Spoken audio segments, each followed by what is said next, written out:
And ladies and gentlemen, boys and girls, welcome to another edition of the Morphinominal Hockey Show. It is I, Michael, and I'm being joined by a 29-year veteran and has been with the Philadelphia Flyers as a contributing writer since 2017 and is also the alumni content manager for the Flyers, Mr. Bill Meltzer. Meltzer, welcome to the show, sir.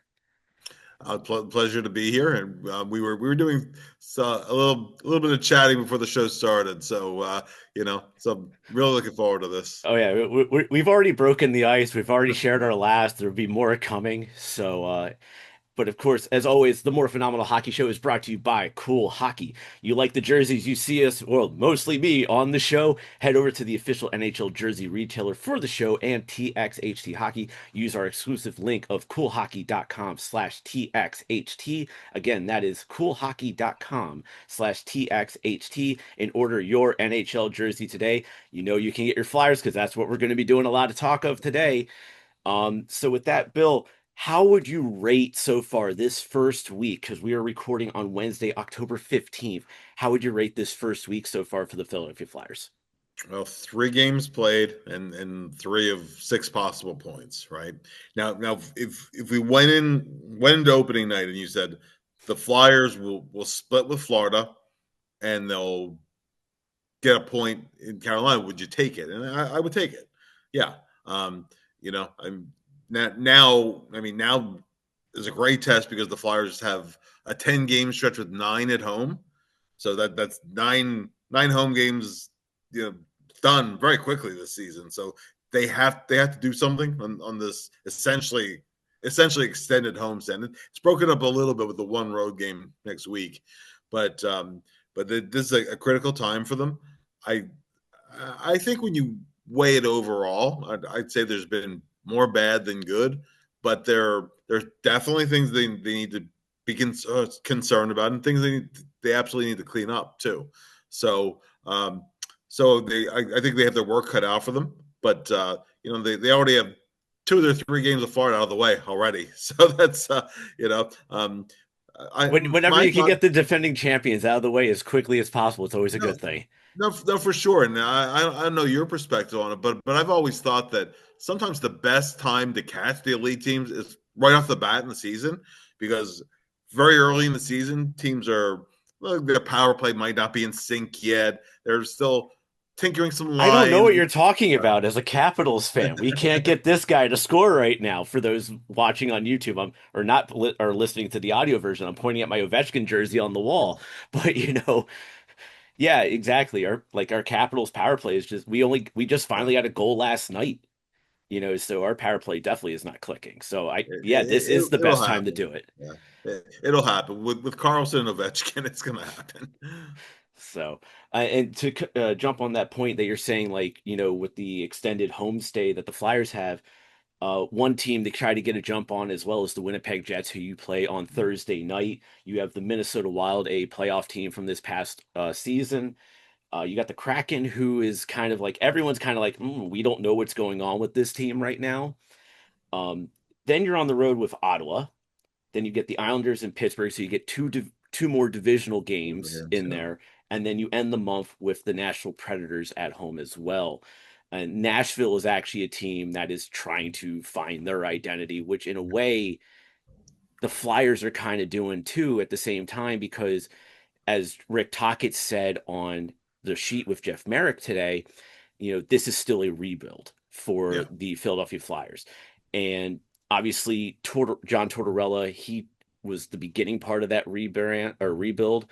Obviously there were some hiccups along the way, which led to his ouster. Yes. And now Rick Tocchet is here as the coach. And, and as I wrote in my Flyers preview, this is kind of like the reboot of the rebuild. Would that be a fair assessment for the Flyers? Yeah, I think that if they were being realistic, and they're not pretending that the goal this year is necessarily to make the playoffs. Um, what they don't want to fall into is pushing for a playoff run and ending up in a situation that they were in back in the early 2010s, where they would make the playoffs one year but lose in the first round, miss the playoffs the next year, make the playoffs the next year, lose in the first round, miss the playoffs, etc. Right? They don't want to fall in that trap. So if they're not quite ready to win yet, um, we'll see how much of sellers they are at the deadline this year.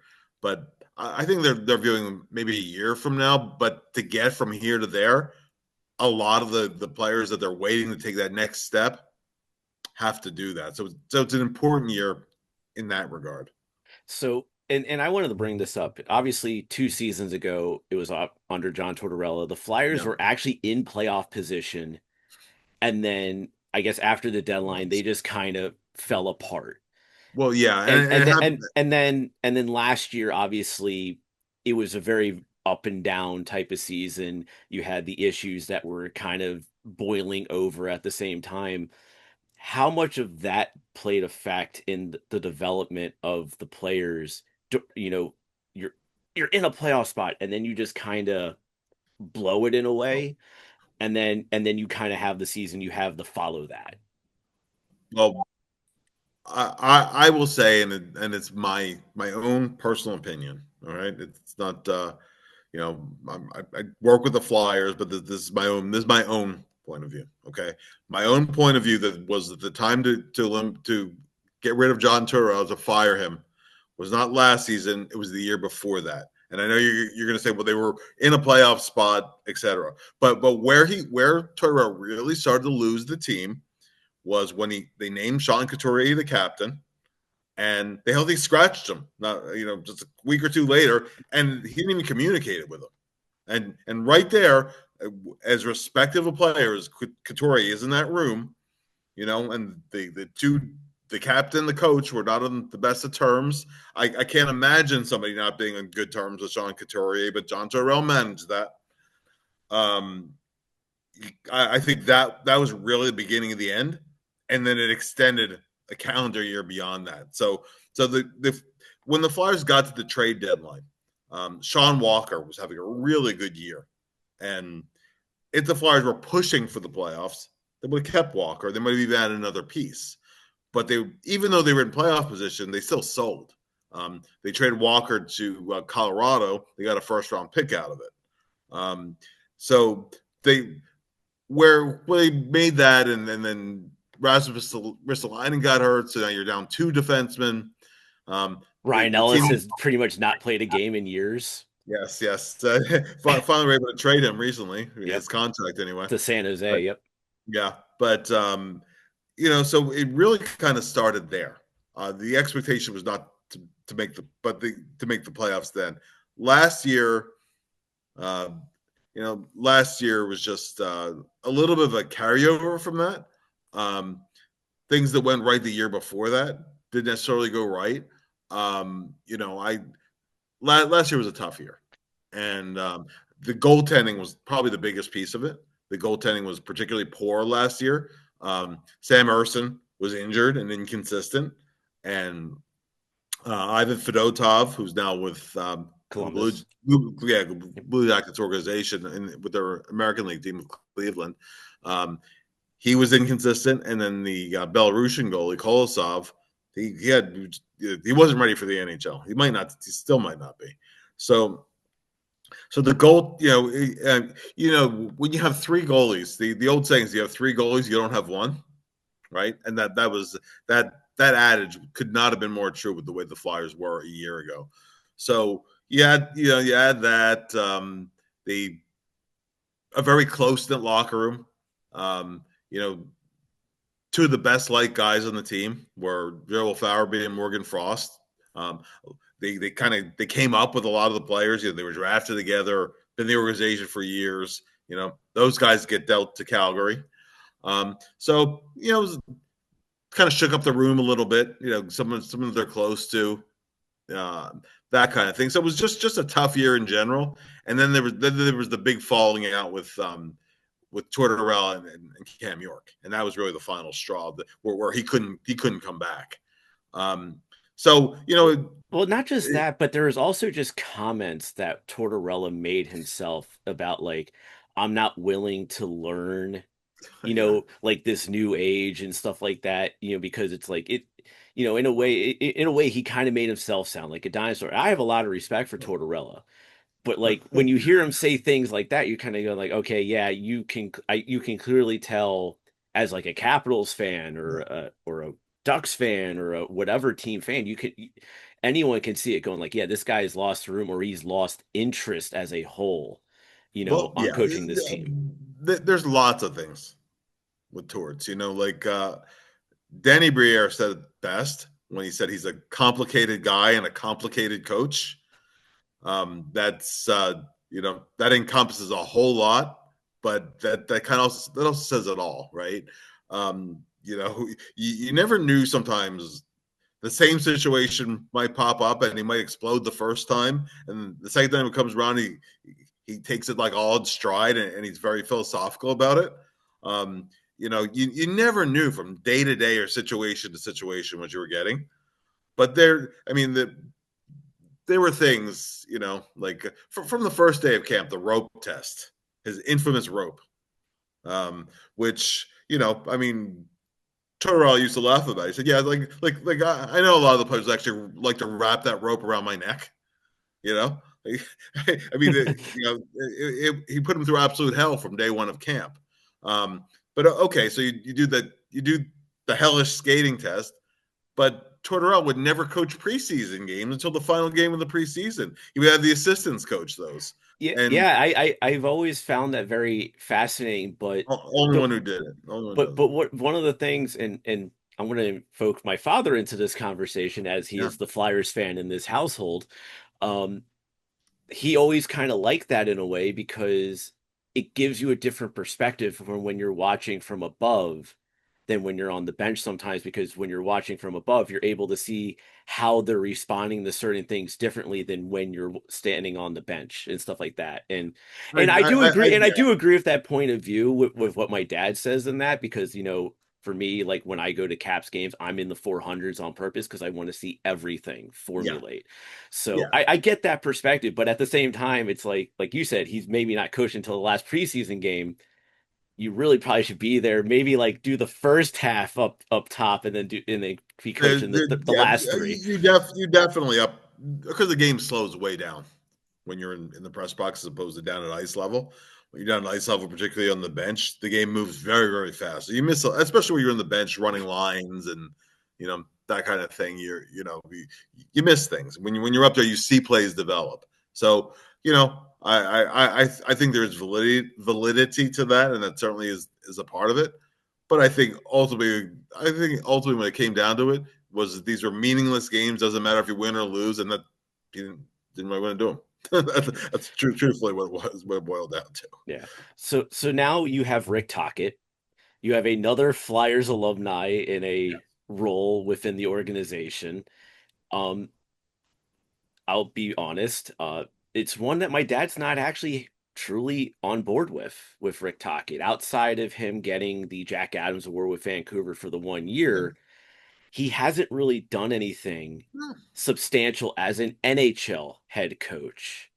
And when I did some researching, he doesn't actually, I don't think he actually head coached in any other leagues. So he's not really had the track record to go, this could be the guy that takes you to a promised land. What are you expecting out of Rick Tocchet as the head coach for not just the rebuild, but maybe post rebuild? Well, I'm going to back up the step here. When you look at Talk's NHL coaching career, first of all, you throw out the Tampa Bay period, because that they had all kinds of ownership issues.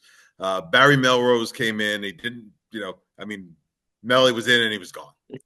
Right. Melrose lasted what, 20 games? and he about yeah, wouldn't play Steven Stamkos, yeah, and the yes. owners are like, nah, you're gone, man, you're Yeah, gone. that just didn't work out. So it fell to talk to try to salvage something in a really bad situation. So throw that out. Now he goes to the Coyotes. Yeah, that was the second stop. Now the Coyotes also had all kinds of ownership issues. They didn't know where the arena was. You know, Yeah, and he actually got the Coyotes into a playoffs one year with a roster that had no business being in the playoffs. So I think you have to put it in that perspective. And then he won the Jack Adams with Vancouver. In terms of postseason success, no, and then last year there was all the stuff with Miller and with Pedersen, yeah, and that was a divide in the locker room, and so I but I think that Talk is old school in a lot of ways, but he also gets the players. He's a players coach in a lot of ways. Now I had to separate the personal feeling, from the kind of detached analysis of it. From the personal feeling, I mean, the Flyers of the '80s were my teams. I grew up loving those teams.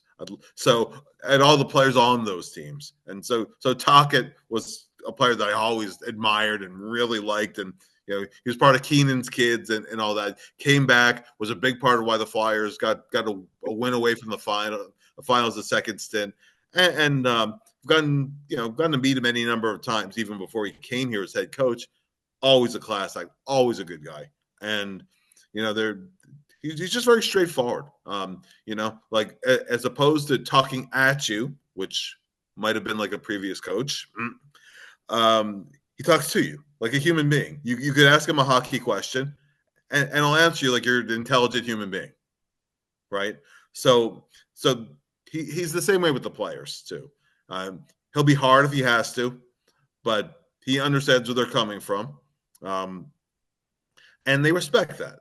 So every coach has a shelf life. We'll see where that goes. If you remember during the Cup Finals last year, um, when the Florida series was going on and they were containing McDavid and Draisaitl, and Wayne Gretzky on TV said that's the Rick Tocchet defense. It's the box and one, right? Having the center supporting in the middle, you have the two defensemen can kind of focus on their side uh, down into the corners, and so it's and you take away the middle. The whole thing is he wants the goalie to be able to play half the net. So if you're having backdoor plays happen against you, that's a big failure in how the system is being executed because the whole idea is containment. The Flyers had to and need to cut their goals against average significantly. So that's kind of conducive to doing that. And I don't think it's an accident that the goaltending has looked a lot better, even though there have been breakdowns and odd man rushes and those kind of things in the first three games. Ultimately, I think they will have a lower goals against average because of that. So I think Talk is a good coach. Um, you know, the Flyers team is still building, so their record will reflect that. Um, I think sometimes also it can be a little tough by saying the level of success that a coach has in a certain city, right? What's his track record? I'm going to, I will tell you that I think John Tortorella is a very good NHL coach. Okay, flat out, good coach. Whatever else someone might think about him.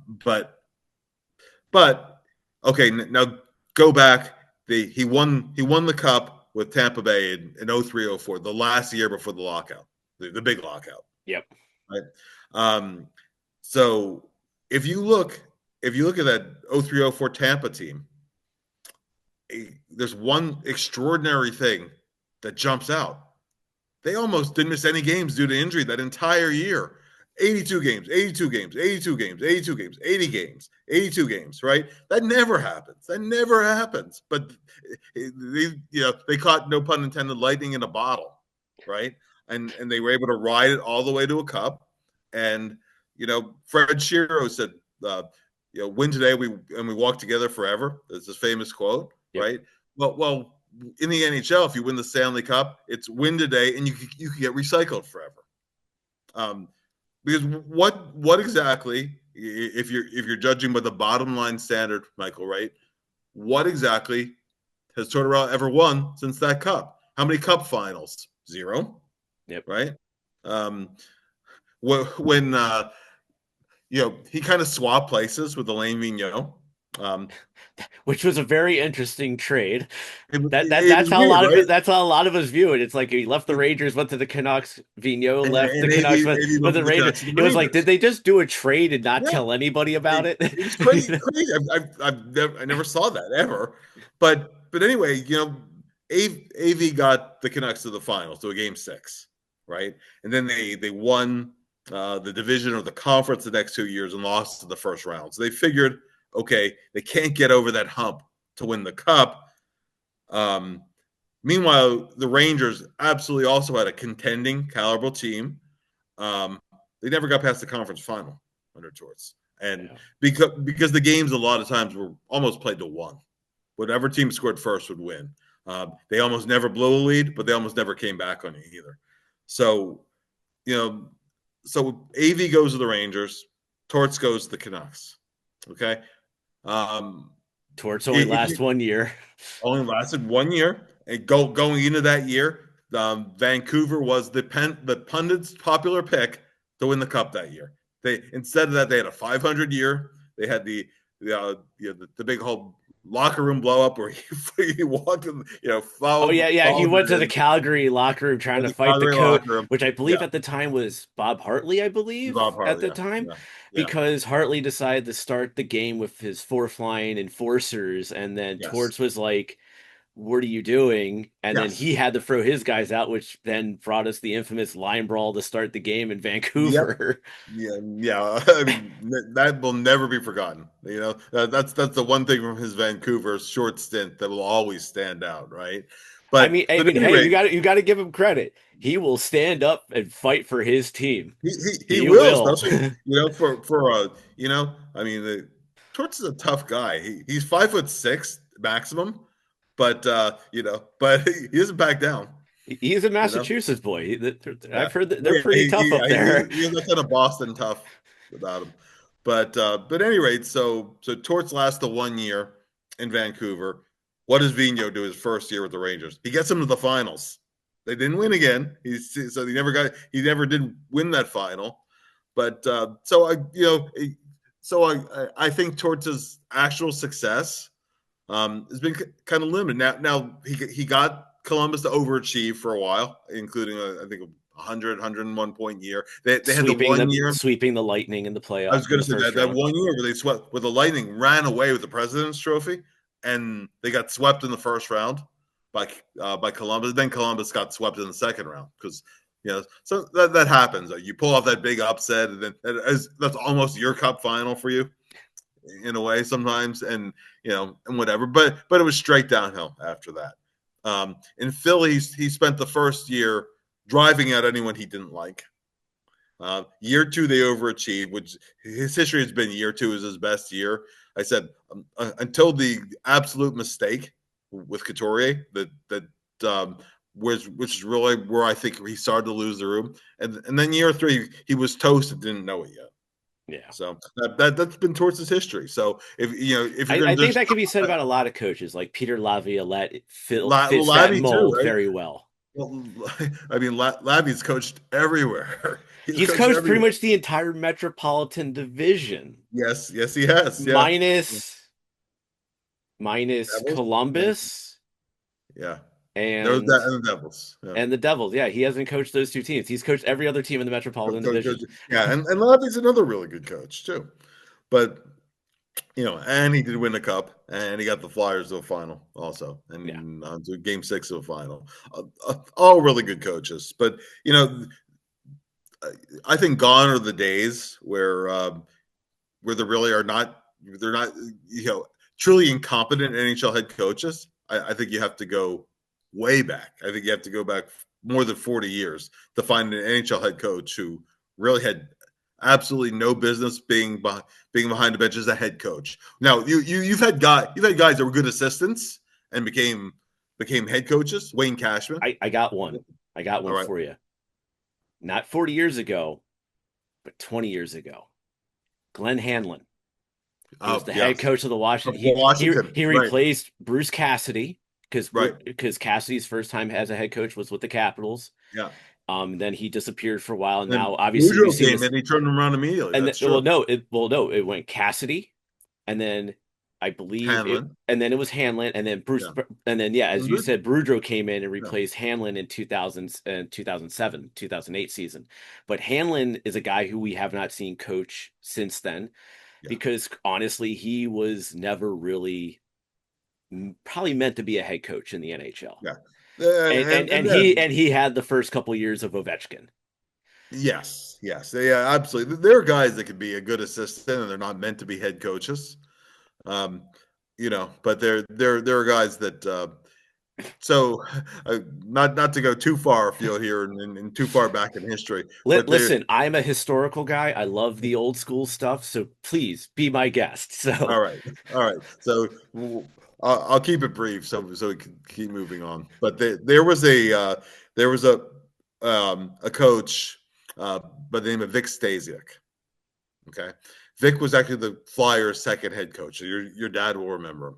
okay. Um, now Vic, um, you know, quality person, had no business being a coach. Um, Joe Watson, the Flyers Hall of Fame defenseman and longtime team employee, said that Vic would go out. Vic would walk in the room or on the bench, and he would never shut up. He would keep a running commentary all game long. Um, and he said that he would say things to the team that nobody knew what it meant. For example, he used to say, "Oh, okay, boys, check, but don't check." It's like, what is that? What does What that mean? what do you want me to do? Do you want me to hit the guy? Do you not want me to hit Right, the guy? It's like right, exactly. Jim Nill, who's the general manager, of course, for Dallas Stars, he actually played junior hockey for Vic, and he said that they lost. You're talking about old school. I mean, Vic, Vic was straight out of the '40s, you know, and they lost the game one time, and they took the bus back to their home rink, and you know, and he basically said, "Okay, everybody, get your skates on. I want you to go out there. This isn't a Herb Brooks thing. Okay, it's not a bag skate. He wanted guys to be tougher. Basically, he wanted to toughen his team up. oh, is this the So drill where you had everyone line up along the boards and then like one guy would skate down and everyone would have to hit him into the boards? you exactly right. I've Yep. had to do that Yeah. drill when I played Yeah. ice hockey. I Yeah. know that drill. I had to And do nobody's allowed to wear their pads either. So Oh, see, it was a little different for me. I got to wear, we got to wear our yeah, pads, but we were yeah, also yeah, like high schoolers. yes, But we had to do it two different ways though. The first time we would go through, we would have to go without the puck. The second time we went through, we had to go through and try to keep possession of the puck as we went yeah, through. yeah, So I know that drill very yeah. well. Yep. And or Vic would have guys skate around him, and if he didn't like you or he was mad at you, he might just cross check you or slash you. You know? So That's that definitely old that's school right there. super old school coaching. Yes, nowadays that would be called abusive, but you know, but Vic, you know. When a rookie, I guess the last story with Vic is that when a rookie would come to the team, first thing you would say is, "Okay, kid, show me your hands," right? Because Vic believed that if you didn't have giant hands like Gordie Howe, you couldn't play. So I'm sorry, I wear a size 13 glove, so I yeah, failed that test already. so yeah, I mean that was his first impression was, were your hands big enough to play? So he was so that era of coaching is long since gone. Where like he became a coach because he was a teammate and friend of Gordie House. Nowadays coaches have to put in their dues this way or that. So Yeah. it's a whole different era of coaching. Good, So good, I don't think good case in point. yeah Bruce Cassidy, he was a head coach of the Capitals, was not very successful with the team. Um, Disappeared for a while, started head coaching in the minor leagues, was yeah brought up to, I believe, Boston, really made a an impact in Boston. Obviously, they decided to move on from him, and then ends up winning the Stanley Cup his first year in Vegas. Vegas, So yeah. so it's like, to that case in point, it's like, yeah, you gotta earn your stripes. Another guy, I'm gonna obviously he's our Spencer coach Carberry. is Spencer Carberry. It's like Yeah. he won in the ECHL, he won in the AHL.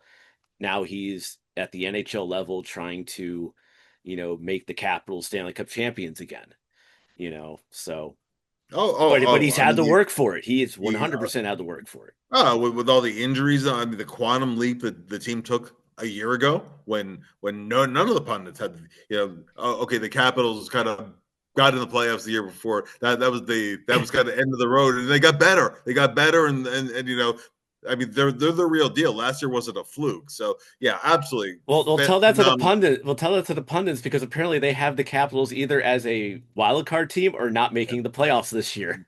This is a good. That's a And good that's hot. the Athletic and ESPN saying that. Like, there's a Yeah, couple of them that have them like second place in the division, which is probably where I have them placing. yeah, Because let's be honest, as long as Carolina is healthy and potentially fix their yeah, goaltending, Carolina is probably going to take number one in the division. Obviously, New Jersey, yeah, they just announced today that Markstrom is going to be out week to week due to a lower body injury, and Jake Allen is dealing with cramping issues apparently right now. So their top guy right now is Nico Dawes.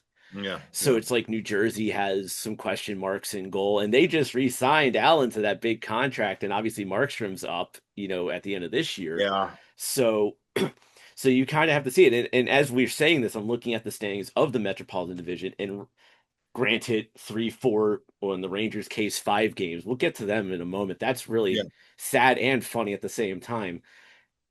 Carolina's in first, the Caps are in second, the Devils are in third right now, which is kind of where a lot of people see this division. yeah. Would you agree with that sentiment? I agree. Yeah, Next up, you have fourth place is Pittsburgh. Fifth place is the Rangers. The Flyers are under the Rangers at six, with Columbus and the Islanders at the bottom, which I could see Columbus being a little higher later on in the season. I yeah, see Pittsburgh a little lower. yeah, I see the Islanders exactly where they are, and maybe the Flyers. I could see the Flyers maybe bubbling a little bit, like with Columbus. I can see them as that, like they're not going to make the playoffs, but they're kind of a bubble team yeah. because I agree. those pieces were already kind of there with Tortorella, and Yeah, it's now just Tocchet kind of like, like I said, reboot the system a little bit. yeah. Um, the Rangers, though, this is the Game interesting four. stat here. Game four. The Rangers are fifth place over the Flyers because they have four standing points, Yeah, but they have a .400 winning percentage yeah. Oh, because they're 2-3-0, and all three losses are at home, and they've been shut out all three yeah. games. So Oh that's yeah. 180 consecutive minutes that they have been shut out. And if I believe when I saw the statistic last night when I was at the Capitals game, the statistic was the Pittsburgh Pirates from 1928 went, I believe, 189 minutes and some seconds consecutively of being shut out at home. Yeah. Could we I see can't. the Rangers potentially break that Well, like near no, 100-year record? there's enough there that they'll score, but I don't think it was the coaching last year. I think that the roster construction is faulty, and the record. Sometimes the team just has an outlier bad year, but I think the Rangers are still kind of a mess. And the other thing I'll say too is that everybody was pointing before that to the well, look how quickly the Rangers rebuilt, right? And they had top picks. What Well, what rebuild? it was exactly like if the rebuild was based around Lafreniere and Kako particularly, then no, it's because they got Panarin. It's because Fox chose to go there, et cetera, et cetera, et cetera. And so Zabinajad had some big years there, whatever. But these weren't Well, kids they were developing, yeah, except for and Brady. not only that, but the other thing is that even going into last season, the and I still feel this way. I think, and I'm blanking on the general manager's name for the Rangers right now. Drury. Yeah, Chris Drury. I think Drury is kind of in a way lost the respect of that room because of what he did with Barclay Goodrow. Yeah. Goudreau wouldn't waive his no move clause, so he just went like fine, or no trade clause, and said fine. he put him on waivers and had a pretty much a wink wink nudge nudge with San Jose to take him. Yeah. Yeah. Um, and then you had some of the other issues, and obviously that's where the respect started to crumble a little bit For sure. with management, which then led to Truba being shipped out. And then during the offseason, Chris Kreider being shipped out. And one of the things that was being said, because the Ducks played last night and Kreider's been doing very well with the Ducks so far, those shutout losses wouldn't be shutout losses if Chris Kreider was in the lineup because of No, what for Chris sure. Kreider brings to the For lineup. sure. For sure. Yeah. Like no, Kreider brought a particular kind of a presence that when you have it, hold on to it because it, they're not.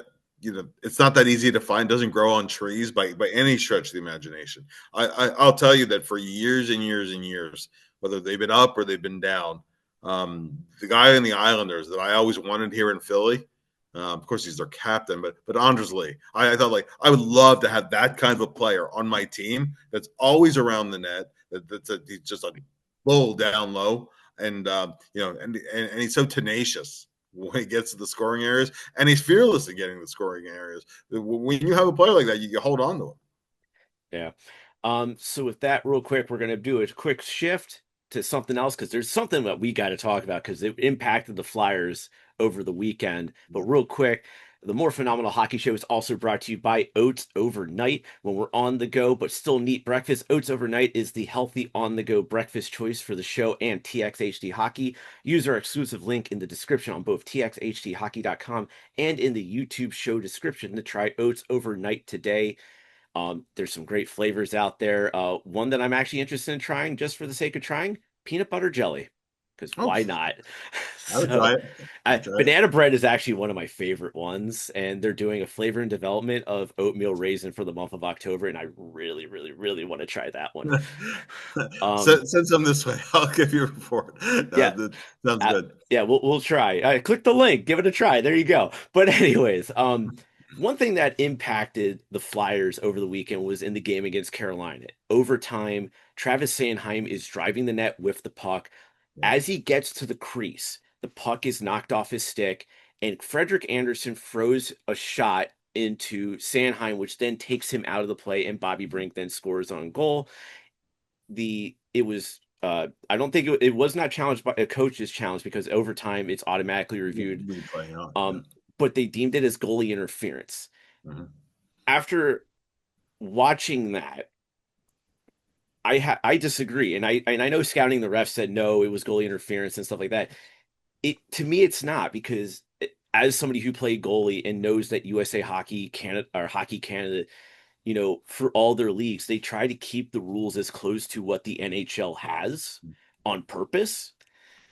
Um, I've done that before as a goalie where somebody's in my crease and I kind of take a shot at them or something like that, and then they score, and it's like, well, he's in my area. It's like, no, but you initiated the contact. Yeah. And the other thing is that, and this is something I want to put out there, as I mentioned, Sanheim has the puck. He's charging at the net. He is on a route. He is committed to this route because he's trying to score a goal. He's trying to create a scoring opportunity. It's not his fault the puck gets knocked off his stick right when he Yeah. gets to the crease. What do you expect him to do? Do you expect him to just stop on the drop of a dime like that and just divert around? No, he's got to stick to the route that he's on because he cannot alter his route at that moment. Yeah. And the fact that Anderson does throw the shot at Sanheim that then takes him out of the play. If Anderson had more backed himself up and then Brink scored, then there might have been a little bit of conversation of could that been goalie interference because of Sanheim skating through and then Anderson kind of pushing himself back to avoid the contact, which then meant he could not, you know, put himself in position to stop Bobby Brink. That's a different conversation if Anderson had acted that way, but he did not. You were watching the game. I watched it as replays. What was your thoughts, both seeing it live and then kind of seeing how everything also played out in that? Well, preface it by saying that Paul Stewart, who's an NHL player and referee, is in the U.S. Hockey Hall of Fame. Stewie is the only American who's been both a player and a ref in the NHL. So my first thought is I have to talk to Stewie about this tomorrow morning, and I talked to him for a while, and and we ended up writing our Stewie wrote, but I helped him edit it. There's a blog on hockeyhotstove.com that Stewie wrote that it is all about goalie interference and how contradictory the rule book is, and just what a mess that it is. It needs to be rewritten. Now, by the letter of the law, they made the correct call. And the rule book states, because they even give you some examples in there. There's like a subsection with a chart. Even if the goalie initiates contact, with one exception, if the goalie initiates the contact, it's no goal. It's no goal. And Sanheim, when I talked to Travis in the locker room after practice the other day, he knew right away. As soon as he saw the replay, it wasn't going to be a goal. For the very reasons that you spelled out, it's a bad rule.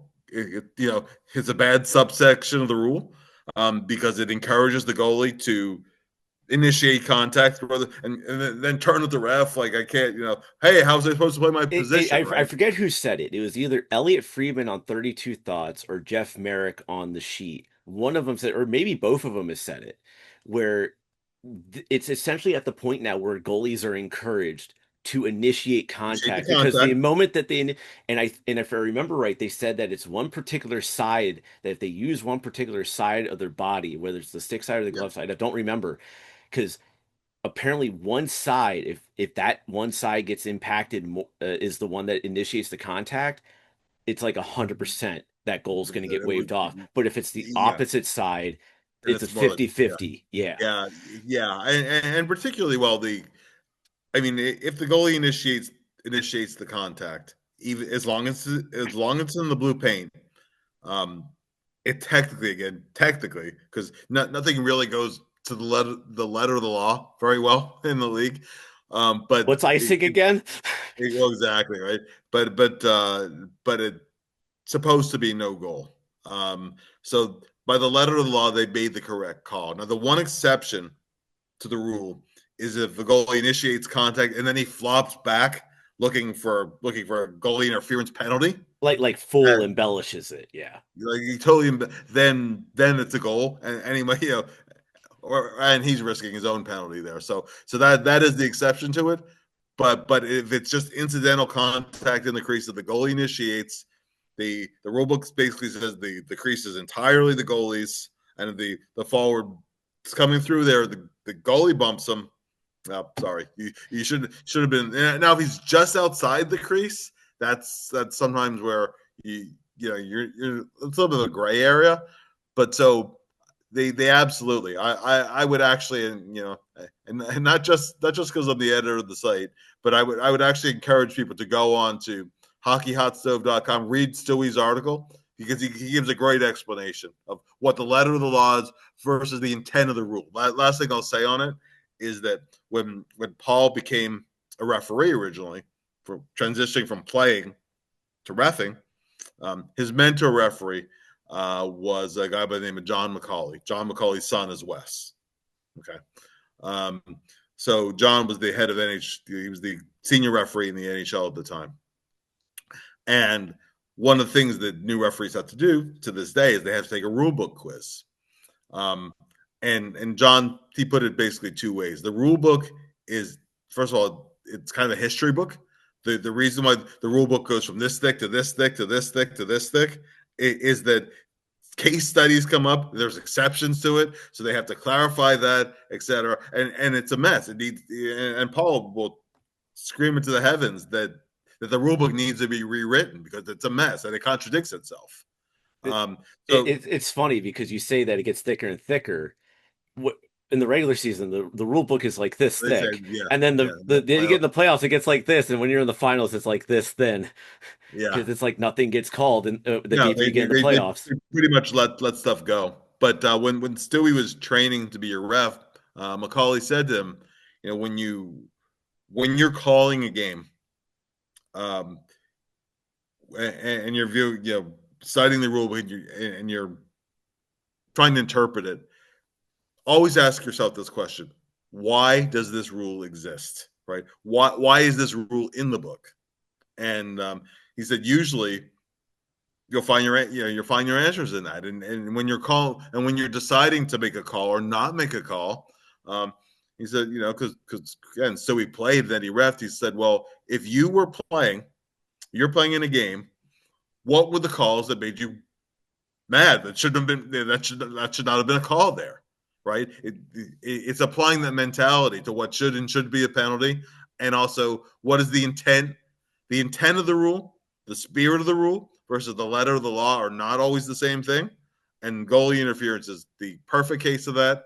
And you could go rule 69.1.2.3. It's a giant subset of rules, and there's a lot in there that doesn't make a lot of sense. And the way that a lot of these are called, you hear it all the time. Well, I don't know what goalie interference is, and it isn't.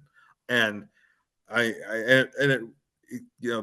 it's true. It's like, and Stewie will say, he's like, is the soup too salty or is it not? Right? It's just a lot of it. No matter how much you try to legislate, it's to the nth degree, right? A lot of it still comes down to interpretation. And if we pay officials to judge, then let them judge. Because when you have a lot of these kind of blanket rules, like the goalie initiating the contact is no goal, then you end up with bad rulings. Yeah. And we'll end it here. One, the NHL needs to finally present Connor Hellebuck's presentation on goaltender interference to the Board of Governors, because Hellebuck gave that to the league a couple years ago, and he has no idea if it's ever been presented. Yeah. It Yeah. needs to be presented. Who better than to create a presentation than a goaltender themselves to kind of go over what goalie interference is and isn't? Yes. Um, while yes, he did admit there is a little bias because he is in the position, but also the fact that like it can be infuriating because I've literally seen in one game a player's jersey brush up against the goalie, Yeah. it's a goal.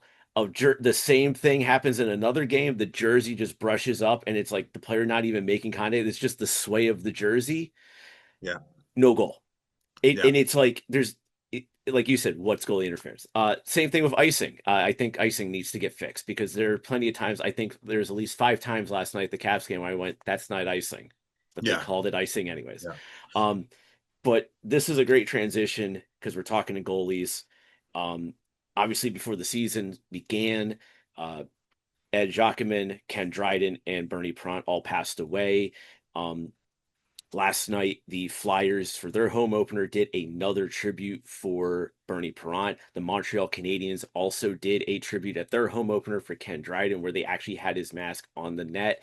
And one of the things I really like that both teams did is instead of the moment of silence, the standing ovation of celebration.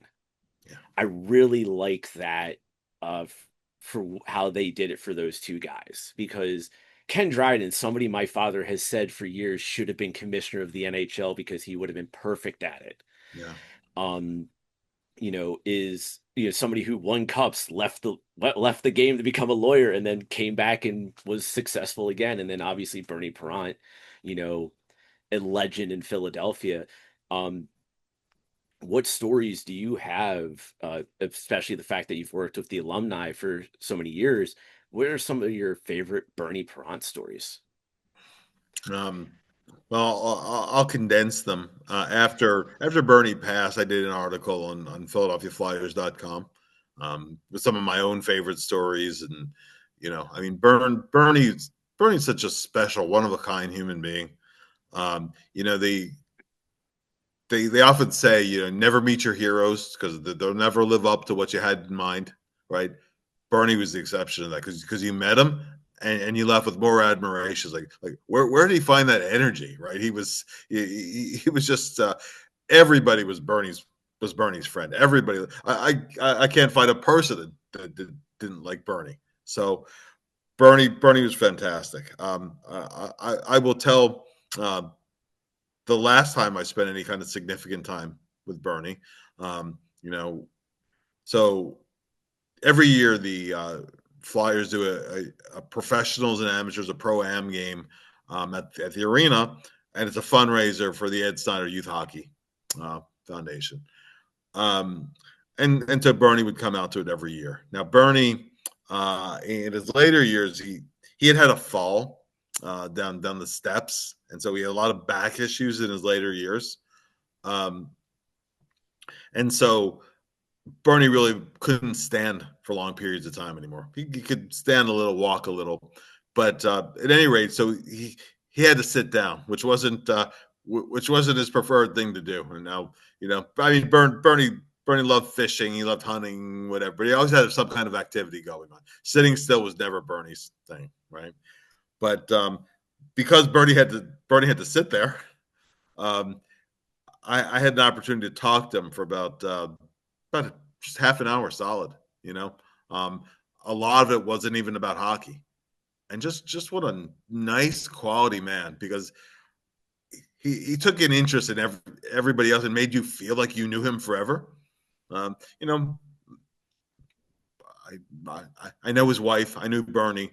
He came to recognize me by face over time, which I took as a compliment because how many people did Bernie meet and see, right?